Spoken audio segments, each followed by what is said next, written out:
Breaking news Pakistan లో train hijack అంశం ప్రపంచవ్యాప్తంగా సంచలనంగా మారింది.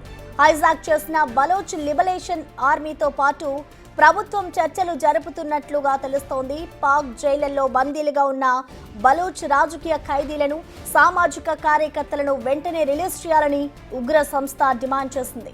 48 గంటల్లో రిలీజ్ చేయకపోతే తమ దగ్గర బందీలుగా ఉన్న వారిని ఉరి తీస్తామని వార్నింగ్ ఇచ్చింది. పాక్ ప్రభుత్వం దీనిపై ఎలాంటి నిర్ణయం తీసుకోలేదు.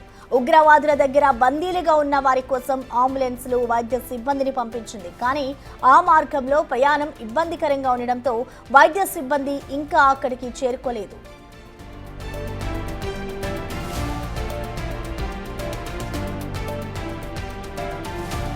నిన్న బలూచిస్తాన్ లిబరేషన్ ఆర్మీ మిలిటెంట్లు పాకిస్తాన్ రైలును హైజాక్ చేసింది. రైలుపై దాడి చేసి అందులోని వారందరినీ బందీలుగా చేసుకుంది.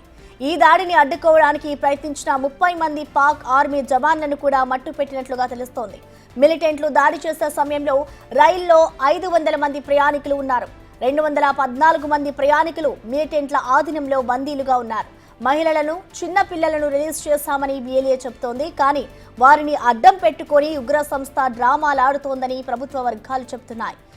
బలూచిస్తాన్లోని క్వెట్టా నుంచి పెషావార్కు వెళ్తున్న జఫార్ ఎక్స్ప్రెస్ పై దాడి చేశారు మిలిటెంట్లు. ఈ మార్గంలో 17 సొరంగాలు ఉండగా 8వ సొరంగం దగ్గర మిలిటెంట్లు ట్రాక్ ను పేల్చి ట్రైన్ ను తమ ఆధీనంలోకి తీసుకున్నారు.